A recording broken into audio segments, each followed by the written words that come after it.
Hello friends, tale of ട്രേഡ്സിൻ്റെ മറ്റൊരു വീഡിയോയിലേക്ക് സ്വാഗതം.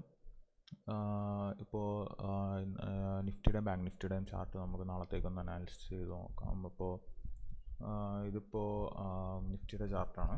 നിഫ്റ്റിയുടെ ചാർട്ടിൽ നമുക്ക് നോക്കിയാൽ കാണാം 24,800 to 850 റേഞ്ചിൽ 2 ദിവസമായിട്ട് നിഫ്റ്റി സൈഡ് വേസ് ആയിട്ടാണ് മൂവ് ചെയ്തുകൊണ്ടിരിക്കുന്നത്. അപ്പോൾ നാളെ ഒരു ഗ്യാപ്പ് അപ്പ്, അതായത് 850 മേളിലേക്ക് ഉള്ളൊരു ഗ്യാപ്പ് അപ്പ് വന്ന് അവിടെ സസ്റ്റെയിൻ ചെയ്യുകയാണെങ്കിൽ അടുത്ത ദിവസങ്ങളിൽ 25,000 ടച്ച് ചെയ്യാനുള്ള സാധ്യതയുണ്ട്. അതേപോലെ തന്നെ 24,800 അതിൻ്റെ താഴെ, അല്ലെങ്കിൽ ഒരു 800 to 750 റേഞ്ചിൽ ഓപ്പൺ ചെയ്ത് താഴേക്ക് പോവുകയാണെങ്കിൽ 24,700 അതുപോലെ തന്നെ 24,500 ഒരു സപ്പോർട്ടായിട്ടുണ്ട്. അപ്പോൾ അതിനുള്ള എവിടുന്നേലും റിവേഴ്സ് ചെയ്ത് പോകാനാണ് സാധ്യത. ഇപ്പോൾ 2 ദിവസമായിട്ട് 24,800, 750, 800, 850 ആ ഒരു ചെറിയ റേഞ്ചിൽ നിഫ്റ്റി സൈഡ് വേസ് ആയിട്ടാണ് ഇപ്പോൾ ഇരിക്കുന്നത്.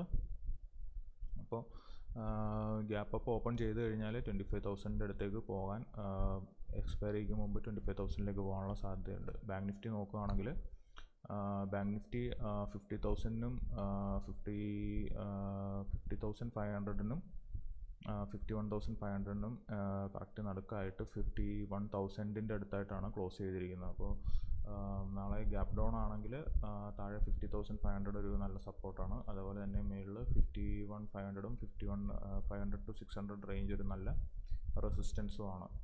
ഇപ്പോൾ ഉള്ള ഒരു ഇതിനെ ബാങ്ക് നിഫ്റ്റി 51,500-നെ ടച്ച് ചെയ്യാനുള്ള സാധ്യതയുണ്ട്. അങ്ങനെ പോവുകയാണെങ്കിൽ നിഫ്റ്റിയിലും അപ്സൈഡ് പ്രതീക്ഷിക്കാം.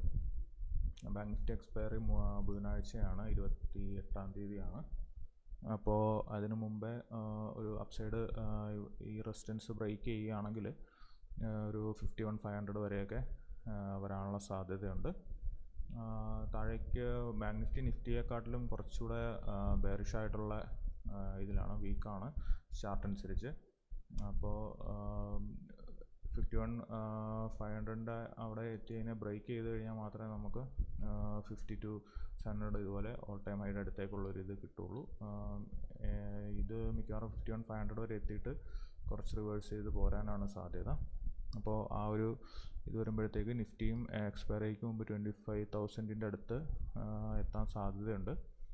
അപ്പോൾ അനാലിസിസ് അനുസരിച്ച് അങ്ങനെയാണ്. നിഫ്റ്റി ബാങ്ക് നിഫ്റ്റിയേക്കാൾ ഇച്ചിരി കൂടെ മൊമെൻറ്റം അല്ലെങ്കിൽ പോസിറ്റീവ് മൊമെൻറ്റം ആണ് കാണിക്കുന്നത് ചാർട്ട് അനുസരിച്ച്. അപ്പോൾ എന്തായാലും നമുക്ക് നാളെ എങ്ങനെയാണ് മൂവ് ചെയ്യുന്നതെന്ന് നോക്കാം. ഇൻട്രാഡേ എന്തെങ്കിലും ട്രേഡ് വരുവാണെങ്കിൽ ലൈവിൽ വരുമ്പം നമുക്ക് പേപ്പർ ട്രേഡ് എടുക്കാനുള്ള എന്തെങ്കിലും ട്രേഡ് കിട്ടുമോ എന്ന് നോക്കാം. അപ്പോൾ താങ്ക്സ് ഫോർ വാച്ചിങ്. ബൈ.